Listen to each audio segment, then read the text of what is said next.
Привет, дамы и господа нажиманы, с вами Кирилл, канал Never Knives. Не так давно нам выдался случай побывать на производстве у одной достаточно интересной компании под названием Костер Workshop. Если вы не знаете, кто это, то ребята занимаются производством всяких EDC-предметов, типа бусин, патчей и вот этого всего из кобальта, что достаточно, на самом деле, редко и достаточно интересно. На производстве мы смогли посмотреть, каким оборудованием пользуются ребята, какая технология используется, и даже попробовать кое-что сделать самим. Также было очень интересно поговорить с Юлием, как с профессионалом, скажем так, своего дела и очень увлеченным человеком. Ну и поэтому мы решили с вами этим всем поделиться. Приятного просмотра. Я не ювелир, я имел отношение к ювелирке когда-то, там, в незапамятные годы, больше 10 лет назад. Я участвовал там и в изготовлении лигатуры, и клей мы ставили, в принципе, и клеймили, да, и отливали большие, ну, такие именно золото и серебро на приличном оборудовании, на итальянском сейчас. Потом я ушел полностью в зуботехнику, отработал, наверное, лет 10 в зуботехнике, всегда мечтал, но все-таки вернуться в ювелирку, потому что больше какой-то фактуры, больше полета фантазии, всегда как-то очень хочется, да, что-то воплотить, что-то попробовать. И потом, ну, так получилось, что думаю, ладно, надо пробовать, пока мы совсем не состарились. Вот, Вася, ну, то есть, и Вася мне, само собой, мы с ним вместе это все объединили. Васю я знаю очень давно и абсолютно не, так сказать, по EDC-тематике, да, мы с ним сошлись довольно давно без ножей, ну, то есть, это уже появилось после, когда он такой... То, что оказалось, что он и коллекционирует, и очень много понимает. И он мне многое что рассказал, потому что, конечно, некоторые вещи, некоторые знания он мне дал, я бы их набирал годами, да, то, что он мне дал там буквально за пару месяцев. Вот. И такой тандем. У нас есть еще, ну, то есть, само собой, моя супруга, которая помогает. Супругу у меня, ты, мне кажется, видела, да, по-моему, Вику, да, и собачку. Вот. Она сотрудник Третьяковки. Вот. Собственно, да, что могу показать? Это получистая история. Давайте начнем с самой базы. Да, льем мы и повозку, мы и что-то карвим, и, само собой, чаще всего для размноживания это восковой фотополимер. Да, то есть мы работаем по большей части с восконаполненным фотополимером. Очень удобно, мы его научились в наших условиях довольно прилично лить.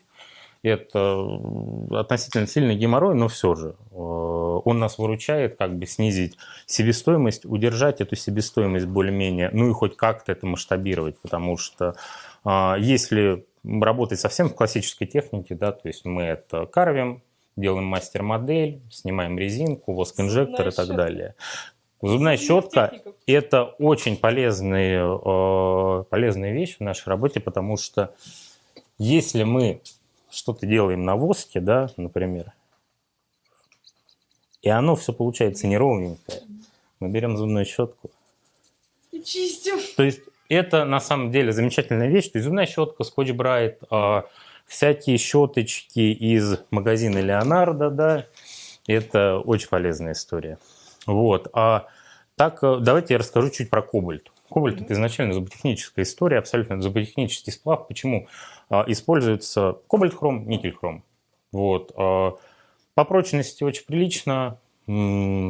Аллергены очень маленькое количество, ну, то есть у кобальта там совсем, никель чуть более аллергенный, да. Ну, то есть биосовместим он абсолютно. Если ты проглотишь, ничего не будет. Бусины можно глотать из кобальта. Как-то я Васю спрашивала, что, типа, чего патчи не полируем, он сказал, что это супер дорого из-за сложности обработки. И да, и нет. То есть, в первую очередь, само собой, это сложно, это геморройно, и это не оценят люди, как на мой взгляд, потому что патч все-таки это вещь, которую хочется носить, вот этот сильно полированный оксид, он все-таки не настолько стойкий к стираниям, как мы пытаемся делать. Да? То есть, ну и само собой, хочется укладываться все-таки финансово, чтобы это было доступно людям, более большему кругу, да, чем уходить в какие-то там, сделать 3 штучки и купить у меня их. Наверное, так тоже хочется, но не хочется. Вот, это замечательная вещь. Она, конечно, у нас очень редко используется, но мы ее используем чуть в других этих. Секрет, который я, к сожалению, не могу сказать. Да, я вам покажу без камеры, вы все равно ничего не поймете. Да. Вообще, это аппарат для прессовки дисиликата лития. Дисиликат лития – это пресловутые виниры, инлей накладки, которые используются в зуботехнике, в стоматологии. Так что, если нужно виниры, приходите. Я так поняла, что у вас есть планы на вставку огранку камней. Очень хочется, да, во-первых, хочется изучать все-таки пневмоштихель. На пневмоштихель на приличный мы уже копим. То есть я так думаю, что месяц. Ну, то есть, да, вещичка, которой можно и что-то гравировать, но ключевое, что пневмоштихелем можно по-хорошему мягкие металлы крепить, камни, ну, то есть куда более сподручнее. С учетом того, что мы это постигаем. В нашей команде еще есть, да, замечательный Джабраил. Я думаю, на синдикате, если вы были, вы видели, он у нас стоял. Он по образованию именно художник-ювелир. Вот, то есть у него такие ортодоксальные знания в этой истории, и мы с ним всегда боремся, да, если я больше за какую-то инженерию, он больше вот нет, да, я сделаю на руках, то есть по большей части карвит он, у него есть на это терпение, у него есть на это время, я, конечно, к карвингу подхожу так, ну, то есть когда совсем не заняться нечем, а это бывает раз в полгода. Вот, а в чем, собственно, отличие литья кобальта от литья более мягких материалов, более низкотемпературоплавких, да, то есть, ну, что там, латунь, медь, ну, вся классическая история. Это высокотемпературное литье, то есть температура плавления кобальта где-то 1380 градусов, ну, с определенными погрешностями в зависимости от примесей. Температура прям кипения еще выше, поэтому и массы должны быть более, так сказать, температуростойкие. То есть мы уже не льем там 700 градусов опоку, мы льем в опоку, которая 1000-1050 градусов. Давайте я вам покажу. То есть как раз вы ощутите ручками, лицами то, чем... То есть это уже наша грязная позиция, это наша кормилица индукционная, да, индукционка, само собой. Очень хочется вакуумку, но на вакуумку мы не накопили, наверное, не накопим в нынешних реалиях, потому что хорошая вакуумка стоит уже больше миллиона. Все очень пресловуто. Это Bega Farnax, само собой Германия. Лучше пока никто особо ничего не придумал. Итальянцы, на удивление, неплохое оборудование делают. Китай пока еще, ну, Китай уже производит куда более крутые вещи, им это уже не интересно. Ну, то есть это технология все-таки начала, так сказать, века. Все очень, то есть нагреваем металл, запускаем, и она очень быстро его крутит. Да, это центробежка, да, за счет центробежного эффекта проливается, в принципе, все. То есть есть вакуумные печки, там, где оно все давлением условно протекает. Работаем мы, стараемся лить по шоку, поэтому очень часто для реализации каких-то вещей у нас уходит там 2-3 дня. То есть нам не надо заказывать литье, то есть у нас полный цикл, сами льем, сами обрабатываем, сами моделируем, сами печатаем, и лазер есть, и все.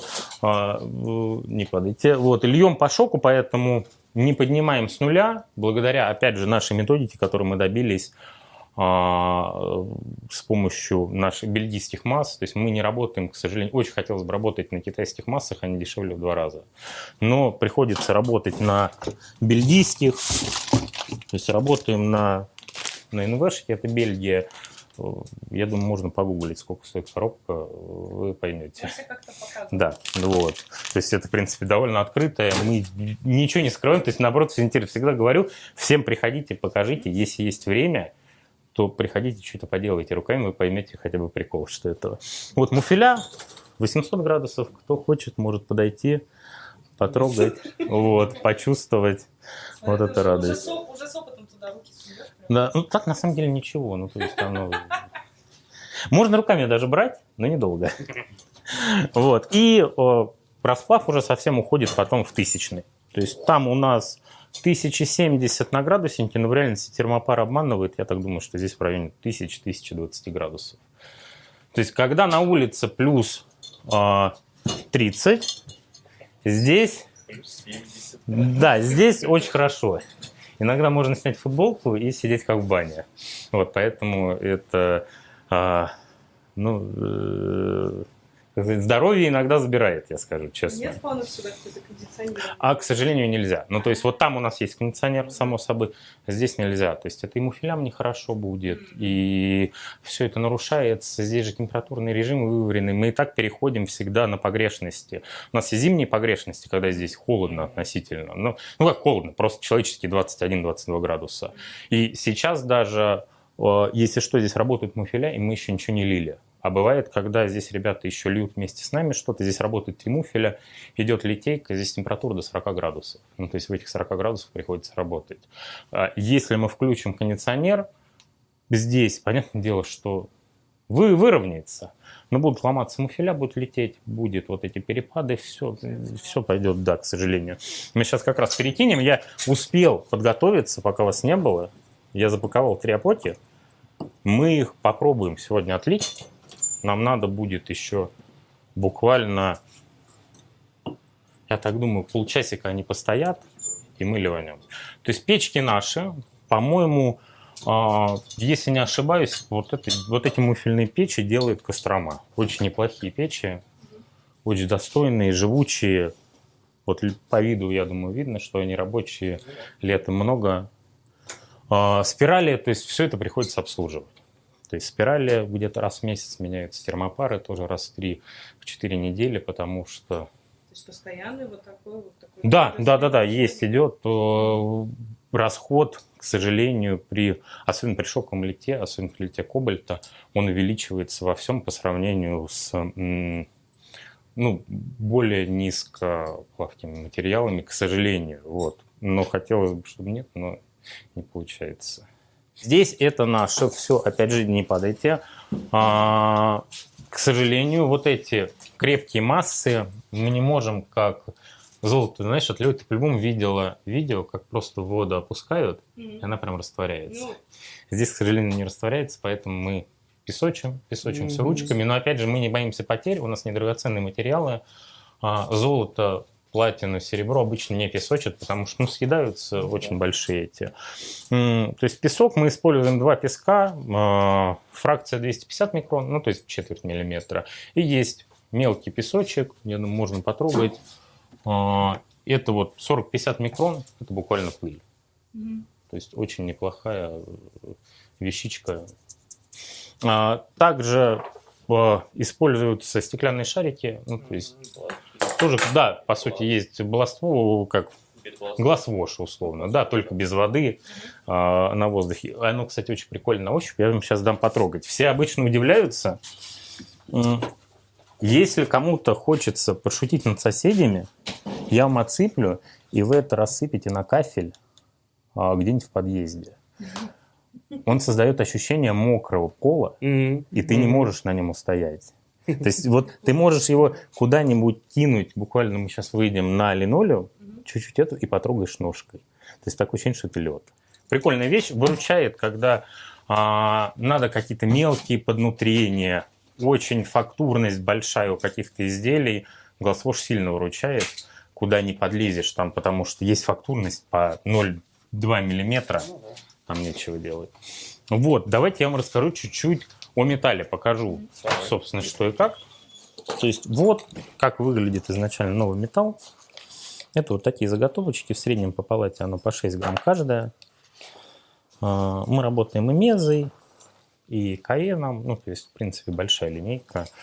Само собой, не работаем мы ни на каком бегометалле в данный момент, последний месяц, потому что ценники улетели просто в космос. Килограмм металла по 40 тысяч, никакой рентабельности не имеет смысла абсолютно. К великому сожалению, мы не можем сводить металл в ноль, как бы не хотелось. То есть, условно, там золото можно почистить, забурить. Опять же, хоть само собой золото можно свести, да, драгоценность. С кобальтом нет, сильно набирает шлаков. То есть мы сводим 50% точно, иногда 60%. То есть если мы крутим уже 3-4 раз, на какую-то чернуху можем пустить. А так чаще всего уже не та поверхность, чуть не тот оксид, он куда сложнее полируется, поэтому это уходит потом уже в такую, ну, в околопомойку. Вот. Ну или остается, знаешь, на совсем какую-то чернь, когда надо вот прям, ну, условно, на испытания, на такие, вот. По жесткости всегда все удивляются. Ты сейчас будешь бить молотком. Да. Да вот с какой силой можешь, с такой бей. Что-то ты, по-моему, не стараешься нифига. Да, ты можешь не жалеть. Просто обычно все удивляются, что, ну, медь прекрасно понимаешь, да, что будет с медью, если по ней стучать молотком. Так, что бы вам еще интересного показать? Мы сейчас, я думаю, наверное, отольем. Как скажешь. Вот. А у вас есть какой-то этап, условно говоря, протравливания, может быть, то есть там какой-то обработки там кислотами, щелочами? Это происходит или это Кислотами вообще не нет, требуется? потому что на самом деле плавиковая кислота кобальт не берет. Кобальта нет, кобальту без разницы. К сожалению, это все ручками, просто обработка. Я очень сочувствую людям, которые льют на долгих программах. Слава богу, мы от этого ушли. Получилось, потому что там литье может растягиваться на 10, на 15 часов. То есть это постепенный, медленный подъем температуры полками. Здесь, слава богу, вот у нас 800 мы кинули, полтора часа там подержали, как раз к вашему приходу, вот оно полтора часа уже где-то выгорело. Потом на косарь полчаса, час хватает обычно. Особенно там нету тонких вещей, все прогревается. И... Опять же, не можем лить, к сожалению, кобальт как вот килограммами. Да? Я думаю, видел большие елки ювелирные, прикольно. Килограмм меди засунул, налил, потом сидишь, вырабатываешь. Здесь вот там 3 маленьких опоки, там буквально по 3 изделия в каждом, по 3 патча. Больше не получается. Потому что вот эти литейки, они льют по 100 грамм за раз. И по нагрузке тяжело, потому что я не помню, как у меня пиковая, 5 киловатт, вот она 100 грамм с трудом плавит. Ты представляешь, если там будет килограмм кобальта. Начнем. То есть загрузка. Сегодня отольем. Вот этот металл, который отлит один раз. То есть мы его сейчас можем еще разок использовать. После этого мы отрезаем изделие, и то, что остается, к великому сожалению, оно идет в дальний ящик. То есть пока вот он еще более-менее чистенький, можно посмотреть там и на жопки, на всю историю. Он еще не сильно такой насыщенный чернотой, более-менее равномерный. То есть после песка. Само собой, я думаю, с профессиональной точки зрения, может, будет кому-то интересно из производителей по умножению. То есть вообще в нашей специфике именно у кобальта он идет отношением почти 1 к 1. Ну, то есть это 1 грамм воска к 10 граммам металла. То есть здесь у нас сильных вычислений не надо. Сначала идет преднагрев, опоки остывают довольно быстро, и это для кобальта критично. Мы не можем поместить опоку изначально сюда и ждать преднагрева. Поэтому в какой-то момент нам придется просто суетиться. То есть выставляем приблизительную историю. То есть я думаю, вот там можно будет через секунд 10-20, там может быть интересно. Сейчас постепенно должен начать краснеть. Еще, к сожалению, кобальт нельзя лить без... видишь, начинается история. Без защитного стекла, потому что сильно ждет глаза, ничего не видно.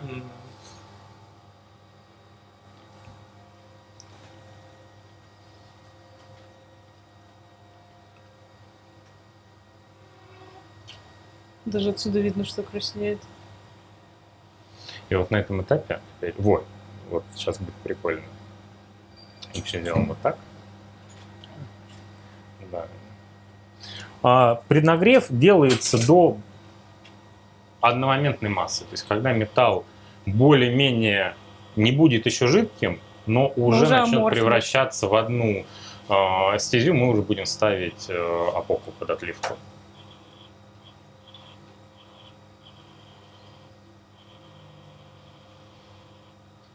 Потом самое главное во всей этой отливке поймать момент. То есть он на самом деле приходит с опытом, он сильно различен от разных металлов, даже по составу все одно и то же. Разные фирмы металл льется уже по-другому. Именно поэтому обычно делаются какие-то экспериментальные отливки. Или, например, я подхожу к ребятам, которые уже лили, говорю, ребят, как? Он говорит, вот этот лей, даже не дожидаясь открытия пленки. Там другой лей после секунды кипячения. Ну, то есть, к сожалению, прям какого-то универсальной истории нет. То есть вот на этом... Опа, все, теперь мы делаем все это быстро. Смотрим вверх. Все нормально. То есть вот сейчас уже история идет на секунду. Еще желательно, чтобы у нас не лопнул тигель. Будем надеяться, что все будет нормально.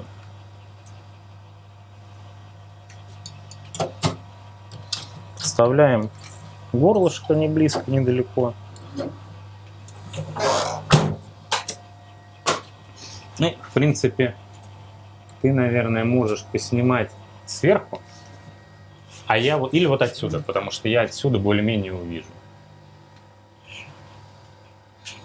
То есть надо поймать момент, когда есть вот эта пленка, когда она до конца еще не открылась, только начала рваться, мы его должны запустить.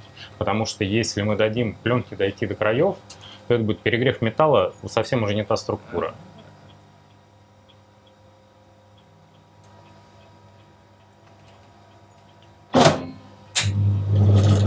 Ну все. В принципе, делов херня. Зайти и выйти на 15 минут приключения. Я думаю, видел. Он потом покажет. То есть пошла уже вот эта прям как на водичке волна, но пленочка еще не открылась, и мы ее пустили. Это прям ручками ловить чисто. Практически да. То есть интуитивно, буквально полторы секунды перегрева, и уже я потом покажу на примерах. Прям ты видишь, структура такая побежалая. Мы иногда это используем, когда нужно, знаешь, прям какую-то грязь, чернуху, то есть когда нужна такая фактура. Вот, все, нормально рассчитано. Можно потрогать? Никто не хочет. Ну, как хотите. Вообще, так делать не особо надо, не особо хочется. Но мы сделаем, потому что у нас все-таки режим времени не безграничный. Обычно хочется, чтобы кристаллическая решетка металла затвердела. Краснота, когда сходит, уже можно с ней чего угодно делать. Но мы сделаем все не сами. В принципе, вот там ее можно трогать. Так быстро остывает? То есть там такая большая теплопроводность, чтобы она так быстро остыла? Нет, там же эффект, я забыл, как вот немецкого ученого зовут, который, когда пар дает защитную историю. Да, вот, умный человек, в отличие от меня. Мы позвали умных, в отличие от тебя. Слава богу, да. А он точно работал, мне кажется. И вот кого я возьму к себе на работу. Вот, что, мы же сейчас, кто-то хоть, может, попробует. У нас еще 2 почки, если что. Так, мы от греха поменяем кигель, потому что кигель чуть-чуть пошел трещинками. Вот, я думаю, видно. Мы поэтому его использовать не будем. Ну, то есть он может в момент отливки отколоться низ, и это все вот так вот будет. Это потом чистить, убирать очень некультурно. И вот, постоянная расходка, в принципе, стоимость кигеля 350 рублей. Ну, то есть, как повезет, если нормально забурить, он может месяц отходить, а можно 5 штук за день упороть. То есть, непредсказуемая история. Я думаю, возьмем вот этот. То есть, кому интересно, по цветам. Довольно такая занимательная история.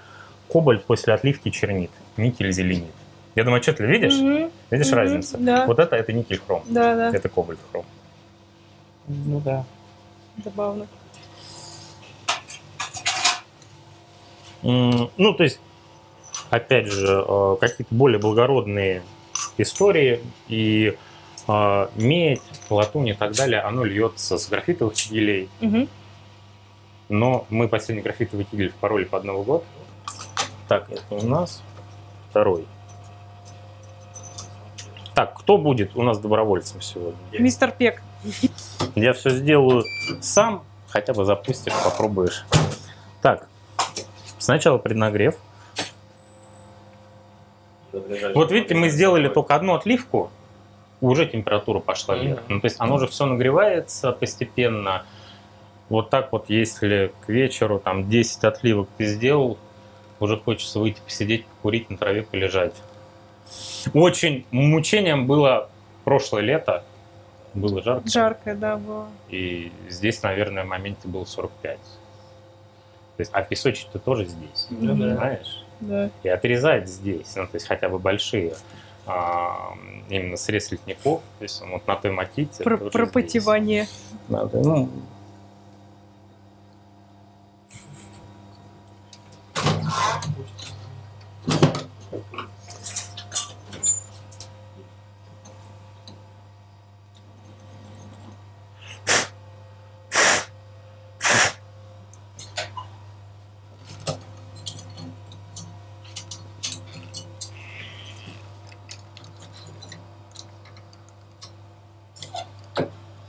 Главное снять, как мистер Пек.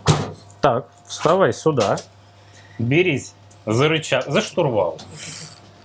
Вот, твоя задача, когда скажу «давай», четко, одним движением опустить его вниз до упора, не задерживая нигде, ни вверху, ни внизу, ну, то есть просто одно движение.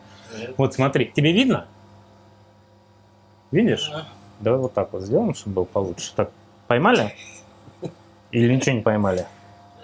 Так, вот так вот вроде видно, да? Вот смотри. Когда оно пойдет волнами и увидишь трещинку. Я тебе скажу. Давай. Не-не, вниз, вниз, вниз, от себя. На металл перегрели. Короче, с него берем. Косарь на расходку. 3 модели запорол. Я как раз хотел заказ оставить. Можно, блин, Может быть, сейчас как раз мы воочию увидим разницу перегретого и неперегретого металла, вот это потому что сказать. секунды 3 мы его перегрели. На 3 секунды прям критично. Да, если Критично даже 1,5. Ну да, если 1,5, то это вообще. Тут, слава богу, У вас не было секунды в запасе. то есть вот такая история. Внешне ничем не отличается. Я поняла, да. Так, ну и ты сейчас Ну будешь. давай, ладно. Так, Я поняла а хотя бы рычаг в какую сторону двигать. Да. Я как-то не обратил внимания. Так, ну между прочим, это первый человек, который рычаг не в ту сторону тянул. Он министерский у нас. А, тогда все. Вопрос нет. Проворачивается, он все правильно делал.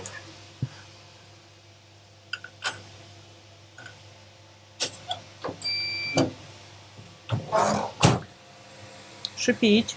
Есть причем во всей этой сфере есть уникально дешевые вещи, есть уникально дорогие вещи. Вот это и вакларовские щипцы. Как вы думаете, сколько может стоить вот эта байда? Долларов 500. Ну вот типа по нынешним деньгам, наверное, практически. Потому что, хотя казалось бы, это примитивная вещь, и есть аналоги за 1000 рублей, но они неудобные.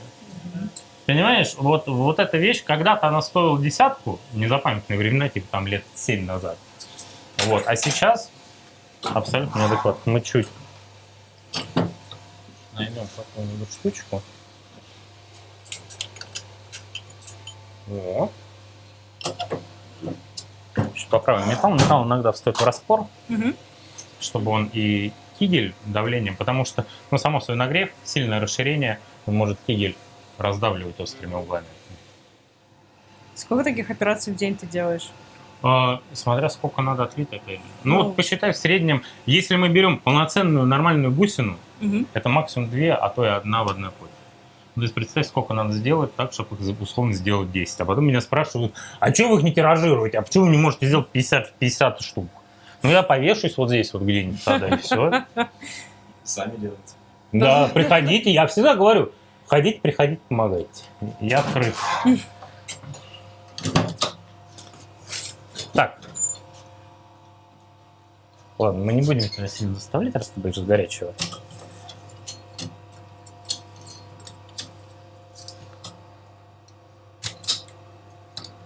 О. Ну что, да. Хватайся рычаг, да. Да. Ты прям его нормально возьми, вот. Вот видишь, уже пошло. Мгм. Но он пока еще в состоянии пластилина. То есть сейчас вот мы приближаемся к киселю. Смотри, он становится ровненький. Вот от момента, когда ровненький, уже готовься. Видишь, пошли первые трещинки. Давай. Молодец. Идеально угадали. То есть первая трещинка, он еще до конца не вскипел. То есть внутри он уже жидкий, он уже кипит. Да-да-да, Вот это но верхняя ничего не история, вспучился. Убирали. Собственно, что теперь? Так, это уже остыло. Господа, я думаю, надо или Диму, или еще кого-нибудь. Кто будет разбивать? Я. Все, держи. Даже кто я опять? У тебя лучше всех получается. Так, держи. Так, молоточек. Молоточек мы там оставили. да, сейчас принесу. Просто бьешь вот сюда по жопе, и вот на желательно вот этой помоечкой. Прям не бойся. Не, острый лучше, острый, другой, да. Да, прям разбивай. По пальцам. По этой штуке бью? Не, прям по металлу бей. Вообще, нет, конечно, типа так не надо делать. Да, я догадалась. Но нам можно. Вот, разбивай, прям нет. Главное, будет горячо, не обжигайся. Обманули. Так, начало что-то появляться, как я вижу. Все, так, бери. Что там?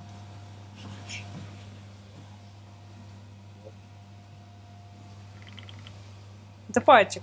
В принципе, вот. Так, второй тоже. Второй на тебе. А этот мы сейчас заставим кого-нибудь попесочить.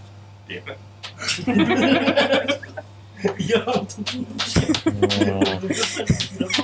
Ты вообще как зашел? Не вижу, вот это огрехи литья или нет. Ощущение. Я просто не помню восковку. Мне кажется, это агрессия. Все летит на меня. Первородный Ну, век. по-моему, вот это мы не перегрели, да? Это первое. Есть ощущение, да, что... Первое. Ну-ка, а вот Это это? горячее. А скорее всего второе. Да, видишь, Которая перегретая. чуть более насыщенный Мгм. свет, и уже вот эти побежал. Вот, смотри, видишь? Мгм. Чуть-чуть она шероховатая, даже сейчас. Здесь песок довольно хрупкий, атмосфера приличная, поэтому без перчаточек будет некомфортно. Понятное дело, что она мгновенно тебе там ничего не пропесочит, да, до крови, но Пойдем посмотрим. просто неприятно. А при постоянном использовании стесывает кожу, ну то есть получаются язвы, дырки. Так, ну все, по идее, это должна рука залезть, я так думаю. Попробуй. Получилось, да? Да. Все, включаем. Смотри, твоя задача. Вот эту прям руку сюда засунь, чтобы она тебе не летела. Да, мы включим тебе свет. И жми педаль и направляй. То есть прям на центр вот этого пальчика направляй. Я думаю, будет более-менее видно, что отходит постепенно.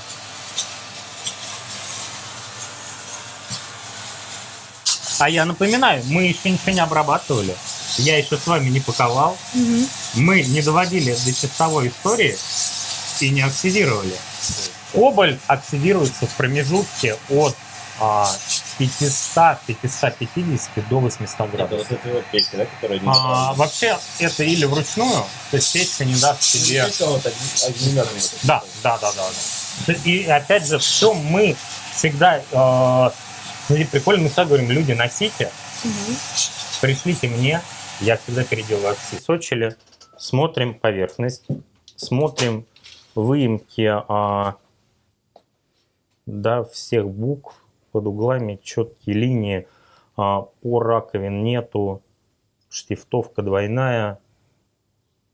То есть здесь есть, это все уйдет при обработке. В брак не отправляем, я думаю, оставим. Вот. Пока что, давайте я... Так, чтобы сделать. Во! Кстати, очень прилично, ничего. Мы даже, считайте, не перегрели. Нормально. Пойдет. То есть вот эти патчики еще, кстати, никто не видел. Это пока пробная история. Будет очень интересно, как на них будет ложиться оксид и все вот это вот хренотень. То есть, в принципе, самое основное, самое простое. Вуаля, сейчас я вам просто еще пробегусь по этому. Пойдемте, наконец, где попрохладнее. То есть по полирам вот это прям условно ежедневный набор. То есть, чтобы вот один такой диск стоит от 100 до 200 рублей, в принципе, в зависимости от закупа и от курса. Это Ренферд карборундовый диск. Уходит, в принципе, можно спилить 3-4 елки, и он стачивается полностью. Вот, всякие вот эти полирчики, хуирчики и так далее. Это только что касается полировки. Это что касается постобработки, да. Я думаю, никому не будет секрет. Мы используем казанские фрезы. Китай тоже есть, но Китая мало, не нравится. С одной стороны, Китай дешевле, но качество нас не устраивает, поэтому мы привыкли, да, в Казани, пусть дорого, ну, то есть вот такая фреза в среднем стоит 350 рублей. Ну, то есть это вот то, что сейчас активное. Ну, вот. Ну, то есть они валяются, в принципе, везде, потому что вот это уже, ну, типа, это на черный день отработанное, но что жалко выкинуть. То есть они обламливаются, они затупляются и так далее. Вот. В принципе, вот такие основные прикольчики. Это кто к нам обычно заходит, загуливает. То есть вот эта вещь тоже мне очень нравится. Ротекс вообще очень прикольный. Накладки из кобальта литые. Вот, мы делали и оценить, что механика даже с нашими накладками, в принципе, прикольная.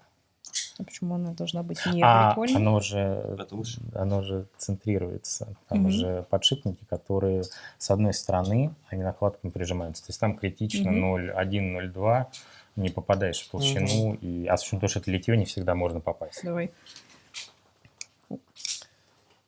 А вот я поняла, о чем ты говоришь. А мы сейчас вам еще покажем, в принципе, интересную историю под названием... Ну, я думаю, никому не секрет. Много кто делает бусины из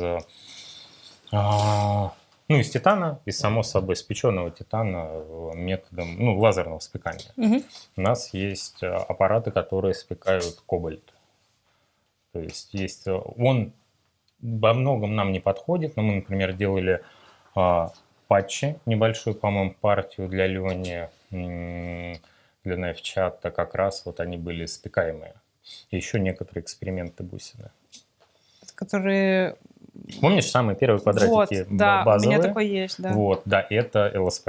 То есть было очень интересно с ним поработать, потому что хотелось сделать какую-то небольшую партию, посмотреть, какие будут цвета, тоже как постобработка и так далее. Я вам сейчас... там просто занимательное такое технопорно. Я вам сейчас проведу. Пойдемте, я вам покажу. Само собой, это китайская установка, но очень неплохая. Вот, зубки уже печатают. Вот как это видит после спекания.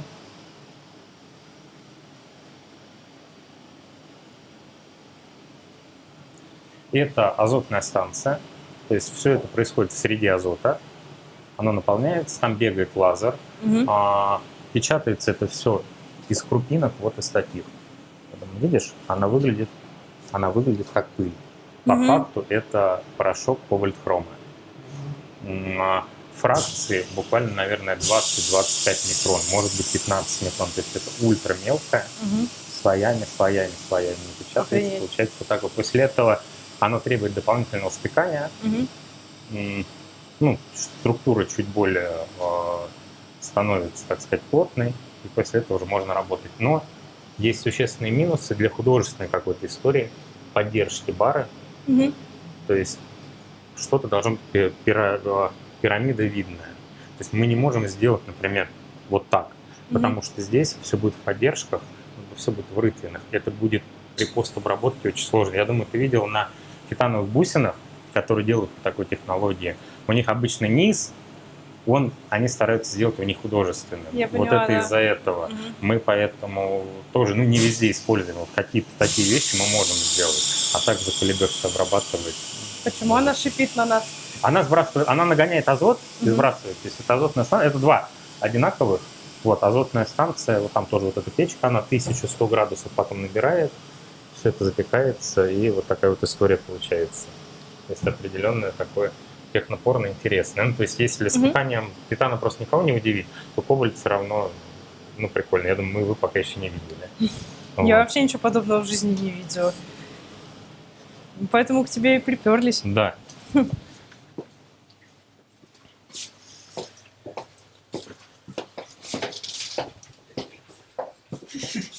Я бы на самом деле просто было бы чуть поменьше, мы бы еще сходили бы на второй этаж. Но у них сейчас там работа завал, они нас будут просто проклинать. Да, Вот, да, потому тогда что там не будем.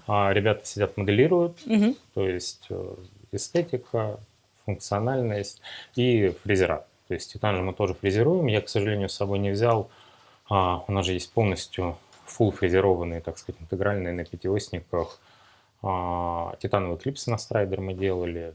Еще, Это которая вот такая прям была огромная еще. Да, большая. Это Мгм. на хинду мы делали. Тоже Мгм. она цельно фрезерованная на пятиоснике. То есть она не спеченная из титана. Это все цельно фрезерованное. Ну, там Вася очень ей гордился, но она реально там с какой-то Она, большая. правда, она, само собой, можно говорить, да, что это неносибельно. Но это, Мгм. во-первых, это дело заказчика. Презентация, да, Да, возможностей. во-вторых, это же все-таки перформанс. Ну, то есть не совсем всегда это все про носение. И вообще весь наш этот замечательный карго-культизм, он же не всегда про функцию. Вот, поэтому и ей многие вещи, которые я делаю, я ими недоволен, потому что я понимаю, что можно делать лучше, да, и Мгм. я себя постоянно... Есть люди, наверное, которые собой гордятся, я собой не горжусь, то есть я себя всегда пинаю и думаю, блядь, мне не нравится, надо сделать, надо переделать, Мгм. надо попытаться по-другому. Ну, еще мы искренне любим эксперименты, то есть это правда искренне. Ну, когда мне пришло 3 Евы, я охренела просто. Ну вот, потому что, опять же, был спор. Мне казалось, что вот мне нравится вот в таком виде, мне нравится с царапинами. Васе понравилась вторая, Мгм. а третья, ну, была более чистовая, более такая вот, чтобы мы не могли выбрать. Вообще, ну, Глаз подарки любим. народа. Вот. Глаз народа. Когда вы начнете делать нормальные дырки под 550-й? Когда-нибудь, может быть, не знаю. На самом деле там есть много нюансов. Мы, когда не делаем вот эти большие отверстия, Мгм. не хочется очень... Вот в Еву, ты понимаешь? Да, ладно. Ну, ты поняла, и она или будет просто огромная, Да, да. или у Евы будет полдырки вместо Да, головы. да. Поэтому и то только из-за Мгм. этого. То есть где-то Не-не, пытаемся совмещать. Это мы обсуждали, но я имею в виду в целом, потому что я так понимаю, что в своих проектах вы все равно стараетесь составить какое-то минимальное отверстие. Вот, Да, а паракорд, да, как бы, паракорд все еще. Я так еще думаю, ну что, народ, ну что они там, эти Жилы жилы не вытащат. вытащат, что ли, из этих. Иной раз так не хочется вот побольше фактуры оставить. Ну, я То понимаю. только из-за этого. Ну, то есть я так думаю, ну что, я иногда сам пытаюсь засунуть. Слушай, а знаешь, что расскажи? Вот у Булата, Фузгангера, у него есть такой шлем, и там такая щетка на шлеме. Как это делалось? Да, это, опять же, эксперимент. То есть, понятное Мгм. дело, что это не всем, не для всех. Но это прикольный эксперимент. Во-первых, сам шлем довольно большой. Да. Он довольно объемный. Его делал Джабраил, мы его карвили с нуля. То есть он без 3D-шки, он смоделирован полностью на руках с воска. И мы нашли искусственные волосы, Мгм. потому что, ну, хотелось прям пародию на настоящий шлем все-таки. И там продето, оно натянуто пучками. То есть там, наверное, порядка 25 пучков. Охренеть. Они разноцветные. Да, оно же еще Там, такое, здесь да, полосками. там есть отверстие, оно продето, затянуто, то есть чтобы Мгм. оно еще и не повылетало все. Там где-то капнута маленькая капелька клея, затянута вся проволока. Ну, то есть это тоже больше перформанс, больше... Ну, почему нет? Да я прям Почему офигела, потому что я попробовать? ничего подобного не видела вообще, чтобы такое вот... То есть, по-моему, с где-то решетками я делали. сейчас даже посмотрю, мне кажется, вот они, чтобы ты понимала, Волосы, они до сих пор лежат. волосы Булата. Сейчас, подожди, дай. Булатику привет. То есть какие-то вот такие эксперименты мы всегда стараемся, просто огонь. интересно. То есть черные, наверное, кончились. Не, прям огонь. Вот, очень. Даже не знаю. Вот, в принципе, самое такое интересное, самое прикольное я вам рассказал. Спасибо тебе большое. Я Такого. вообще ничего подобного в жизни не видела. Какой-то совершенно новый опыт. Ну вот мы, ей-богу, искренне стараемся, пытаемся. Оно же все-таки еще не предназначено, вся эта кобальтовая история для всей этой хрени, она абсолютно не предназначена, но мы пытаемся ее адаптировать. Ну, вы и придумали как бы такой смысл прям охренеть. Да, и просто слава богу, что наши возможности, они позволяют делать это, ну, так сказать, в системе одного окна. Мгм. То есть не отдавая куда-то на аутсорс, потому что тогда бы это тянулось на годы. Здесь что-то мне пришло в голову ночью, я посидел, помоделировал, да, может, кого-то заколебал, каких-то более рукастых моделировщиков, которые у нас есть. Мгм. Здесь они на связи, они мне что-то более сделали, я это поставил печать. То есть лазер с печатью у меня специально стоит дома, чтобы вот мне захотелось, это прямо сейчас, я на ночь поставил, я с утра забрал, сюда приехал, к вечеру оно уже может быть готово. Блин, ты вообще То абсолютно есть, крутой человек, дай пятюню. Спасибо большое. Ну и давайте- спасибо. Давайте, Спасибо. вы сможете. Так, ну я сейчас раскраснеюсь, вы что? Вот. Спасибо И, тебе огромное. в принципе, мы реально всегда рады. Спасибо, что посмотрели. Отдельно хочется поблагодарить еще раз Юлия за проведенную лекцию, Васю Кадрингера за организацию, ну и всю команду Костра за возможность причаститься, так сказать, к производству. Нам было интересно, надеюсь, что вам тоже. Если вам понравилось, пишите, мы, может быть, поснимаем еще. Ну а пока, пока-пока.